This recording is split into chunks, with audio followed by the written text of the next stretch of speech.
So we are going to start with the plenary session 1, in which the first special lecture will be given by Dr. J. Dennis Rajakumar on data curation, issues and challenges. Now, few words about Dr. Rajakumar. Dr. J. Dennis Rajakumar is the director of the Economic and Political Weekly Research Foundation, Mumbai, since July 2014.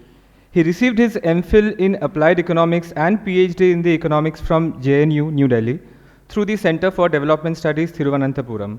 He was a Charles Wallace India Trust Visiting Research Fellow at the Management School, the University of Edinburgh, United Kingdom in 2005. His research interests include macroeconomics, applied financial economics, and corporate sector. Dr. Rajakumar is a member of the editorial board, Journal of Income and Wealth, since September 2019, and also was a member of the executive committee of the Indian Association for Research in National Income and Wealth, July 2015 to September 2019. He is also co-editor of the Microfinance Review, published by the Bankers Institute of Rural Development, Lucknow, since January 2015. He was also the consulting editor for IUP Journal of Applied Finance, published by the ICFI University Press, Hyderabad, India, 2006 to 2015.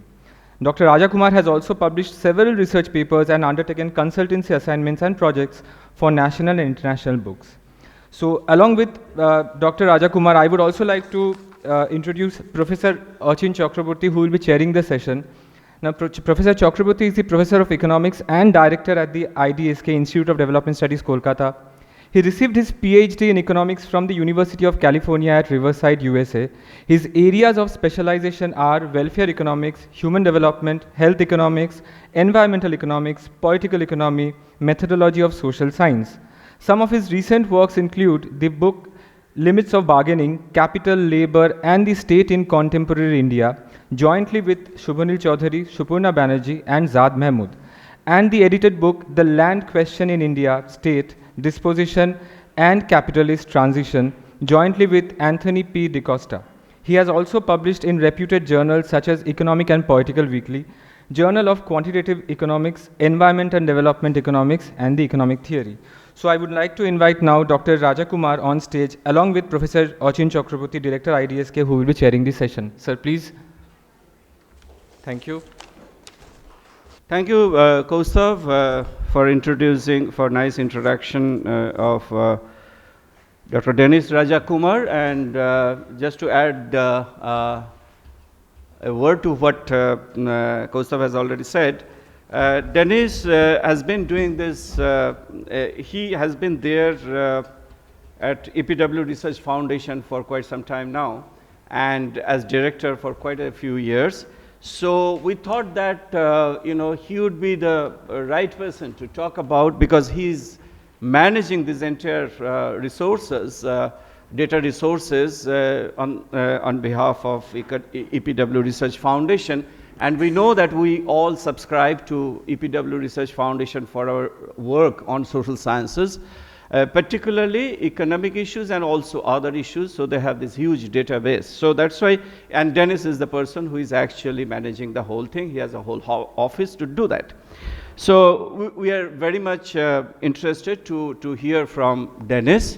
And Dennis, you have 15 to 20 minutes, and then we'll have 5 minutes for discussion. Okay, please. Good morning, everyone. Let me begin my talk by thanking Professor Achin Chakraborty, Dr. Sanjay, for giving me an opportunity to come over here and share some of my thoughts on the topic on data curation. This topic has been conceived in the larger context of information infrastructure for social science research in India. When I look at the topic of this conference, I find that it has not only broad canvas that accommodate as many topics as possible, but also it has become very relevant in the context of what we see in the area of information and communication technology.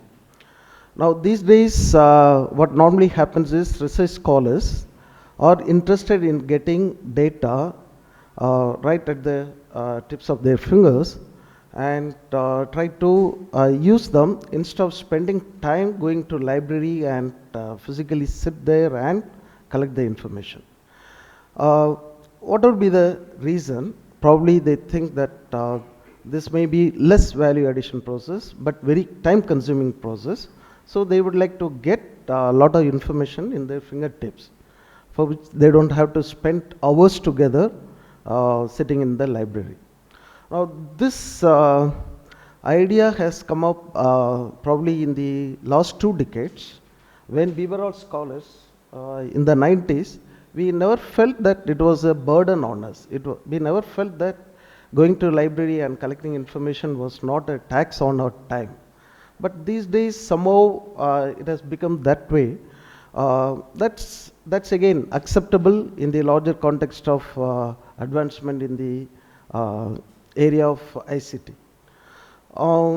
The question is, how do one look at the type of information available so as to facilitate research? Particularly in our context, we are talking about social science research.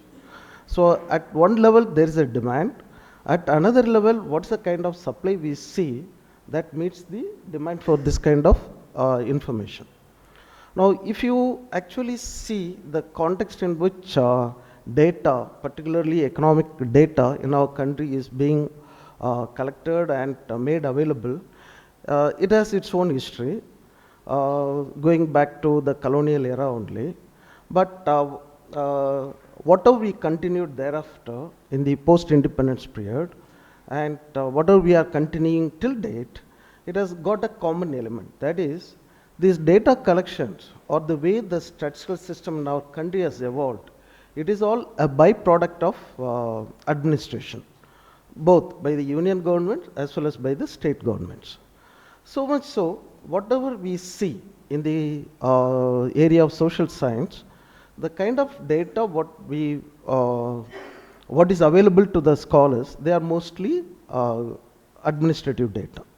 So the challenge for the scholar is how to get access to this kind of administrative data. Now, sometimes in the 70s and 80s, government had its own policy of collecting data and making them available to the researchers instead of putting this data in the in different departmental or ministry line ministries. So there was some effort taken by the government to pull the data together, and under the auspices of then what we had, Central Statistical Office, CSO, there were a lot of documents published by the government of India, and they had actually brought data available in different areas under a common theme. For instance, if you had gone through Statistical Abstract of India, it had actually something like 27 subjects, including labor, corporate sector, etc., where they brought data from different ministries and they had given them together. Now, that was the kind of development we had noticed in the 80s and 90s. But then, with the advent of information system, the demand for data became somewhat different. As I said, they wanted to have it in the soft form. And every researcher was after having the data that was available in their, as I said, in their fingertips. Now, this is the point where both the private sector as well as public sector, they entered. Now, government data, this public sector, that is, that was looked after by the Department of Electronics, they had actually created different portal, right, where they brought all the government data from different ministries under their portal. At the same time, Reserve Bank as a public agency, they were also compiling data, and they used to bring out another volume which was also made available in soft form, that is known as database on Indian economy. So these two were there. Now, what is the role of our private sector in the whole process of disseminating the social science data? Now, the problem with this public agency was they did not actually, they brought the data as per in the format they were available.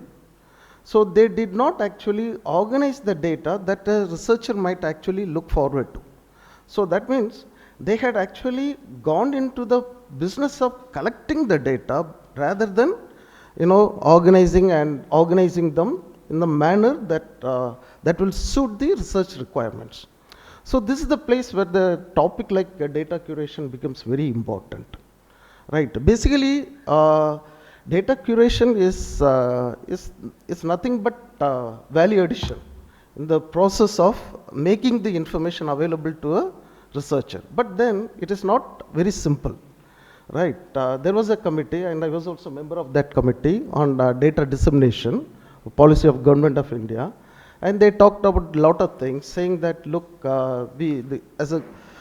several departments publish the data, but then private parties are copying this data and making available to the public at a higher price. But then we had to take a stand there, saying that look, you are making the data available. For instance, if you are looking for PLFS data, periodic labor force data, it will be available. But it is available for only 1 year, standalone year. But what about its relationship with the previous years? Right? Do you actually compile them, like let us say in a time series format that will be useful for the researcher to compare? And after all, what the researcher is looking forward is he wants the data so that it won't tax his time. So do you provide that kind of facility to the researcher? When you don't provide, when a private sector provides, then why don't you accept it as a fait accompli, and they will definitely charge for it, right? So there came the issue of pricing of the data, right? The way we make the data available, right? Whether we should consider the data as public goods, or by means of pricing, should it actually exclude the use of the public statistics? After all, as I said, remember, the way Indian statistical system evolved, it's all byproduct of administration, right? So whatever, let's say, whatever corporate sector related data that government collects, it is all collected under the Indian Companies Act. Why under Indian Companies Act? Because the Registrar of Company wants to enforce the rules, whatever is framed under the Indian Companies Act. For enforcing the rules on a company, he would like to actually avail the annual report of the company. So they have made it mandatory for all the companies to produce the annual report, to file their annual report with the Registrar of Companies. And nowadays, earlier it was a physical filing. That means at the end of every year, right, I have to send the annual report to the Registrar of Companies. But these days, they have created a portal which is popularly known as MCA 21, Minister of Corporate Affairs 2021. Now in that portal, every company is expected to produce the numbers as per the format they have, as per the template the MCA has provided. Nowadays, this has become an important source of information, even for compiling national account statistics. And those of us who had participated in the debate centered around the data sources and methodology of national account statistics, as per the base year 2011-12, right, we know the problems involved in MCA 2021 data. But my limited point here is, even that powerful database is a byproduct of the administration, right? So now can we call that data as public goods, or can we actually call it as a kind of, by means of pricing, can we actually exclude few people from using the data? So it becomes a kind of point of contention. And our submission was, so long as there is a kind of value addition made in the data presentation, why don't you allow the private sector to participate? So this becomes a major task in the data curation process. That is, at what point do you consider data as a public good? At what point you would like to actually think of excludability characteristics of the public database? Along with the data, right, data used for social science, which is basically secondary data, you also find that private sector of late participate in the collection of data. Like for instance, I should actually point out, there is an organization like us in Mumbai called as Center for Monitoring Indian Economy, CMIE. They collect a very important set of data from the households, and they call it as household pyramid survey. Now, under that, what they do, they collect they have number of questions covering the employment, covering consumption, expenditure, covering their indebtedness, assets. So most of the NSSO surveys, important questions from these surveys, they have put it under household pyramid survey, and they are gathering information on a monthly basis. And the manner in which they go to the households and collect information, it appears to be too fantastic, right? And we fail to understand why government having created data collection system of that kind of magnitude, right? Why they are not able to collect this kind of data from the households. But then for you to have access to that household pyramid data, you have to spend lakhs and lakhs and lakhs of rupees. It doesn't come free of cost, right? So the participation of private sector in the what you call data availability process, right, has created value addition, but at the same time they have made the data very costly, right? Now, having said this as a kind of opening remark for my topic, let me quickly run through few points that I have that we normally come across in the data curation process. Now, you know that like it was rightly pointed out by Dr. Achin, I'm working at EPW Research Foundation for quite some time. In fact, I know him since the mid-90s when he joined CDS after his PhD. And he would be knowing very well that one important focus at CDS at that time was, we do, as PhD scholars, we could not submit thesis without having a good grounding on the data that we will be using. So in 1999, I came out with a paper along with which was jointly written with my guide, Dr. Shanda. The paper was on corporate statistics.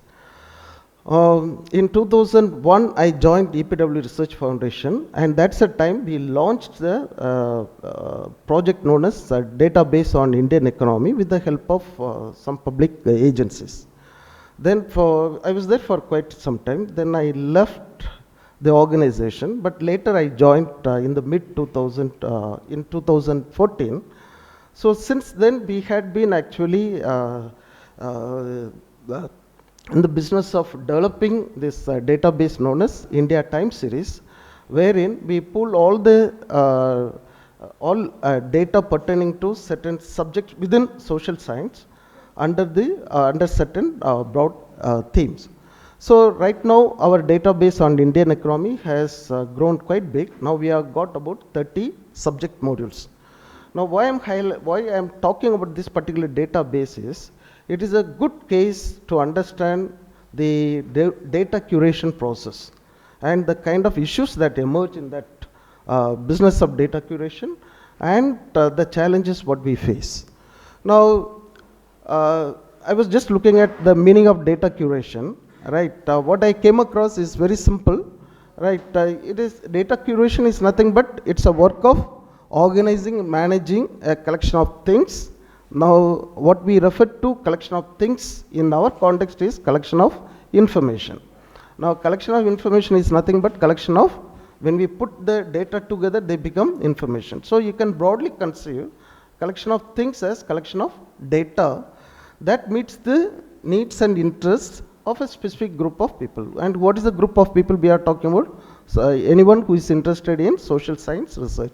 And what are the needs and interests to undertake the research?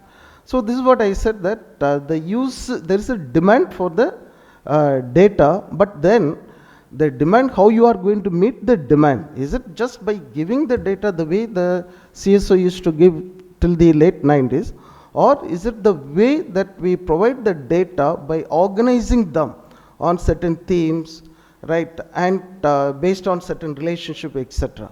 Right? The moment we say, if we talk about just the collection of data per se, then it is not data curation as we understand. It is just the data collection only. But we can consider that as the beginning point of the data curation. At the same time, what is central to data curation is the organizing and managing the data. Now, why do you want to organize and manage the data just like that? It is because we would like to make the things easy for the researchers to find, understand, and access the information, whatever they want, as per their requirements. We might provide a lot, but as per the requirements, how much we are going to provide. So one thing is, whenever we talk about database like ours, then we are not talking about data warehouse or data lakes. They are totally, they are different.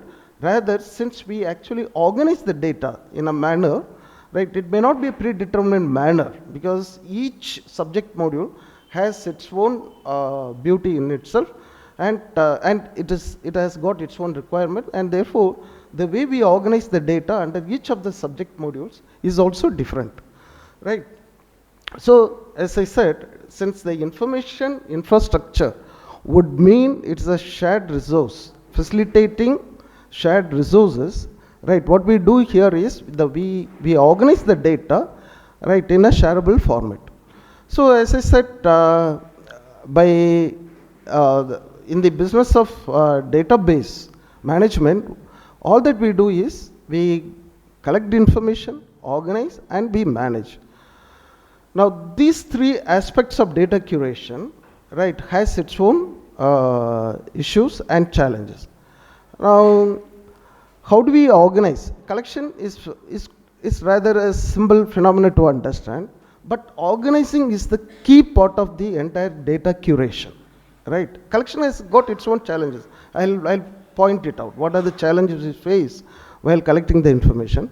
But organizing the information is all the more challenging, right? Now, managing information requires the technology, and there are a lot of IT vendors who will help you. But organizing the information, that becomes the major challenge here. Because, as I said, unlike the past, in the 80s and 90s, what's happening now is more of value addition that's happening in presenting the data. So how do we organize the data? One is we organize the data by subject. Within the subject, we see the relationship among the variables. As per the relationship, we provide the information. And it won't be a kind of a random arrangement, rather there will be a kind of flow of information. For instance, if you are looking at education statistics, it is conceived like this. We have got input, we have got output, then we have got process. So the way we arrange the information, so you have the input related information, then you have the process related information, then you have the output related information. What is the output? We will talk in terms of pass outs, we will talk in terms of dropouts, we can talk, and what is the input? We talk in terms of enrollment, right, number of students, and the process, we talk in terms of facilities, we talk in terms of number of teachers.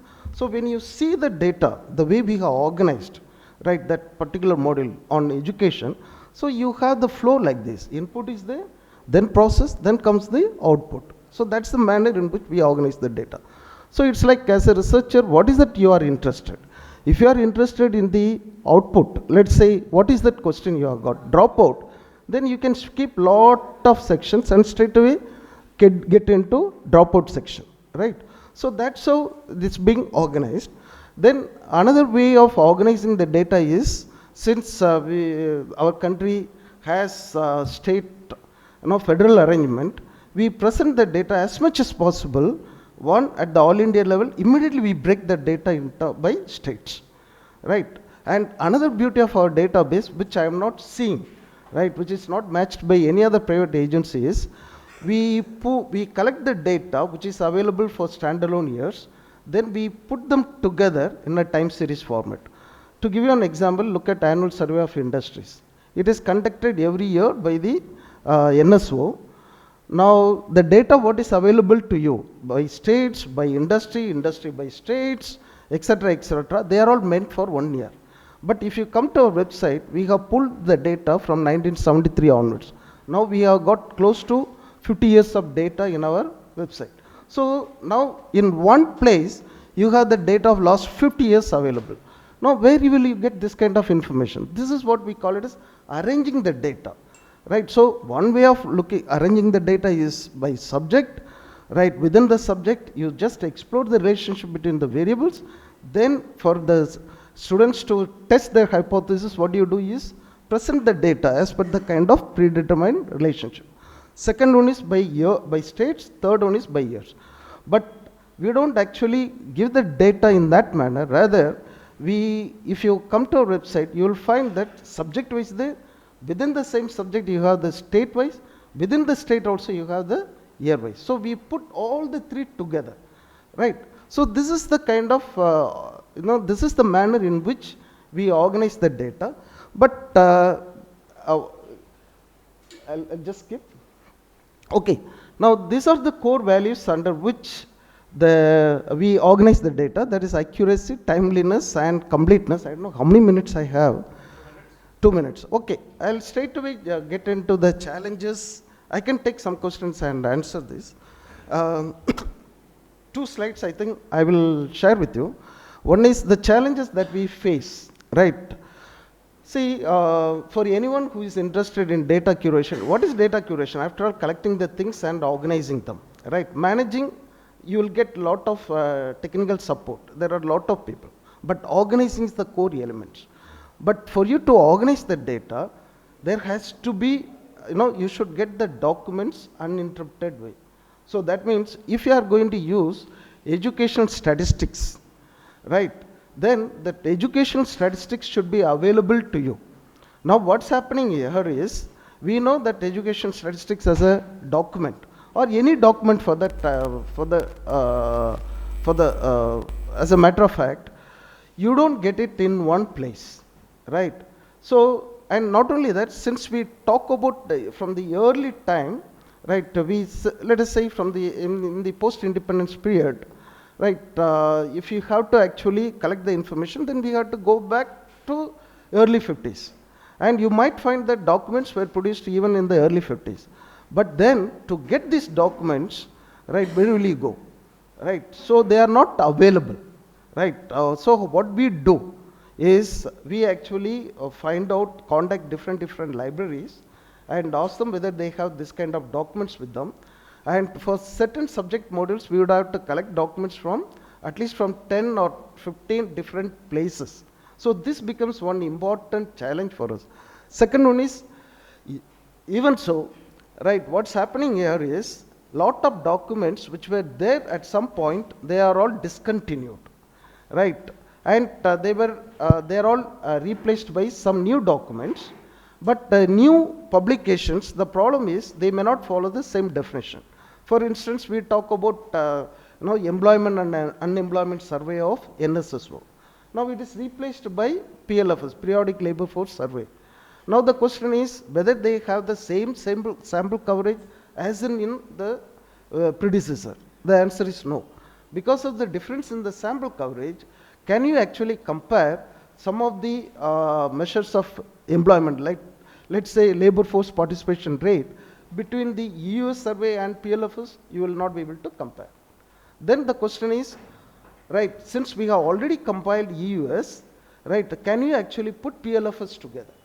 Right, so that's the kind of challenge we normally face. So what we do is, we see the publication, and in case we know that some publications have technically replaced the old publication, then we try to produce them as per the new publication. Second one is the definitions and the format of presentation. That also keeps changing, right? What you find, you go to a library and pick up some documents of the 90s and just see, right, similar publication what you have got of the latest year. In terms of presentation, sometimes even the definition changes. So the question is, if the definition changes, then can you actually produce time series data? So what we normally do is, we produce, it's a big challenge for us, but we have our own ways of overcoming the problem. We have something known as metadata, where we mention all these issues. Another major problem what we are having is manpower. See, manpower, I'm sure that it is not about availability of manpower, but manpower with domain knowledge.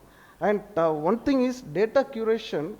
I mean, after somebody completes PhD and gets into the business of data curation, they will find that this is one of the boring job, right? So it is not that kind of very interesting task to do, because you have to go through the details, understand. So lots of people are attracted to this. So you'll find that the manpower is somehow, even if there is, then that kind of passion with which people actually get into the business of data curation, that will be missing. And the last slide, that's it. Now moving forward, now as I said, we are talking about whether to consider statistics as a public goods or should we actually consider it as a private goods. What is a kind of, where do you actually draw the line?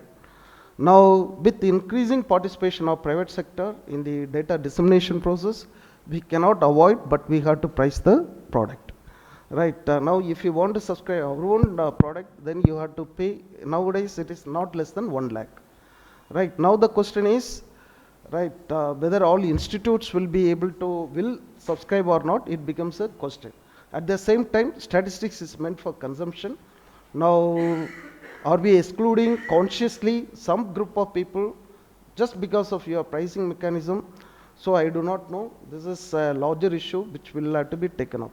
At the same time, what I have seen from my experience is, RB gives data on, they have a database on Indian economy, and NSO also has expanded the scope of presenting the data, but it is not a match, it cannot match with what the private organizations are giving.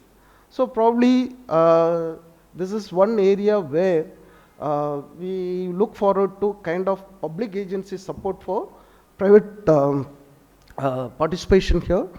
And it is all the more important because we talk about right, these days evidence-based management. Even the policymakers, they have moved away a lot from normative approach to evidence-based policy formulation, right?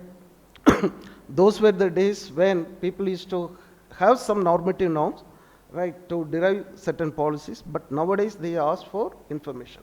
You talk to 99% of the IAS officers, they will say that where is that evidence, right? So now we are looking for data requirements all the more rising than what it used to be. And even for PhD, I mean, since I come from EPW, I have an opportunity to see that magazine every week. And recently we checked the ranking of the magazine. It is in social science, it still ranks the, in India, this is the top 1 rank. And in Asia, I think it ranks top 5. After four journals from China. If you consider what is coming out in EPW as a kind of indication, then you'll find that most of the articles published in EPW, they're all based on secondary data, right? There's a space, we know primary data is very useful, right? But then most of the research done, right? If you see most of the works that gets published in EPW, they are mostly grounded on secondary data, right? So you will find that why so much of importance is attached to secondary data. Again, who is the originator of secondary data, right? It's not private sector, rather it is the government, right? But then where do they source it from, right? It may not be government sources directly, but they source it through private agencies. So there is a huge, rise in the data requirements.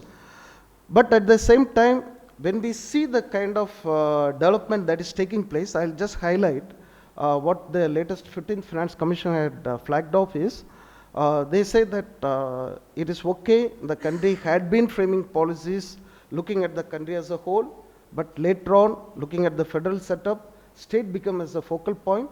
Now they say that unit for decision making should not be even state.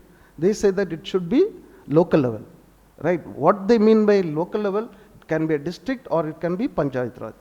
But then we were successful at some point when we moved away from the country as a whole to state as a unit. We collected a lot of information at the state level. But then, do you have that kind of information at the district level? Forget about what is available at the Panchayat level. These are all some of the important areas which are, which needs to be addressed. And when we talk about the entire architecture of information infrastructure for social science, I think in the emerging scenario, right, while we may have set of data that satisfies the data requirements at certain level, right? We may be running short at another level, that is at the district level and at the panchayat level. Now, are you going to leave this space for private sector to participate? Right, then like our own friends from CMI, they are unwilling to disclose relative standard error of their estimates. Right, they are unwilling to disclose. Now, if that's the case, then to what extent can you actually consider this collection of statistics by the private players for social science research as more reliable? That becomes a question. I think I will stop here. Thank you so much. So thank you, Dennis, for a very thought-provoking overview of the whole data curation. I have slightly different questions. Since you mentioned about CMIE, you are also part of the editorial boards of many journals. I want to know what are the actually the legal provisions about the data ownership. Like you collect the data from the community. Okay, so community don't charge you anything, right? And then once you collect using your, your infrastructure, your manpower, and that becomes your property. Now, if I submit an article using a like there are different ways of getting the data, right? The way we get pirated software. So the journal doesn't ask me whether the Microsoft Word I have used, for writing the paper, whether it's legal or not. The software I have used, whether it's a licensed version. But if I use CMIE data, whether I have really purchased it or not, that really becomes an issue, right?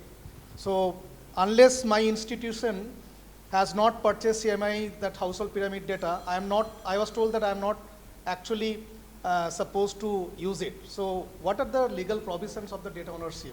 See, I may not be able to tell you about legal provisions, which law applies and all that. But all that I can say is when private participation is there in data collection, it is a costly affair. So they tend to price. But now the question is whether, because data means information, right? Information means knowledge, right? Now the question is whether what kind of pricing do they follow, right? On that question, it remains an unresolved issue. But we know that the kind of agency you were talking about, they're all known for higher price, right? So the reason being, who is their customer? It is not ordinary social scientists like us. Their customers are corporates. Corporates, see, first of all, remember, corporates require real-time data. Now what is the real-time data? What's happening at the point of time? Do I have access to that, right? Now that's the kind of information corporates are looking for. Now what is coming from government, even if you consider the monthly data, it comes with a lag, right? Like CPA, right? It comes with a lag. But corporate decision making stands on real-time data, so they don't want to see this kind of lag. So they support anyone who can procure the data on real-time basis and provide. And that's what some of the agencies are trying to figure, right? So they actually position themselves that way, right? So at one level, you can consider that kind of data collection, right, which has got lot of commercial orientation. So to what extent, what kind of legal norms you are going to apply, I have no idea. But coming to the data that's being made available by government, right?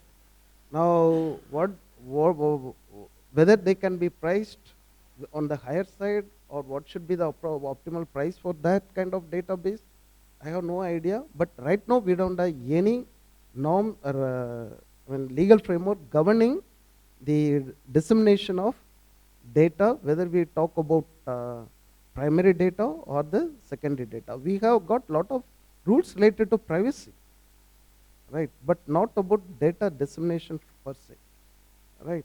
And as far as we are concerned, since we collect government data only, right, our policy is to produce the data, reproduce the data as it is. So you'll find in our terms of condition, it is as it is. We might notice certain flaws in the data, but what we do is we write to the concerned authority, telling them, look, in this particular row, probably you had messed it up, right? And we have got lot of replies from them saying that thank you for pinpointing, we have corrected it, right?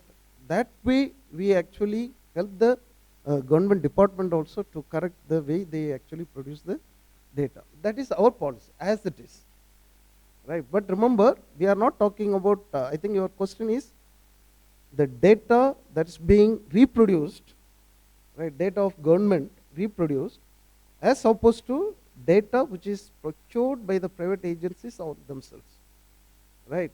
On both the matters, we don't have any legal framework. Thank you very much. So, since we have to really go fast, so I'm really sorry, Dennis. We should have given more time to you because we have a lot of questions to ask, particularly of this kind. So thank you very much, and coming all the way from Mumbai to attend this conference. Thank you. So with this, we close this session.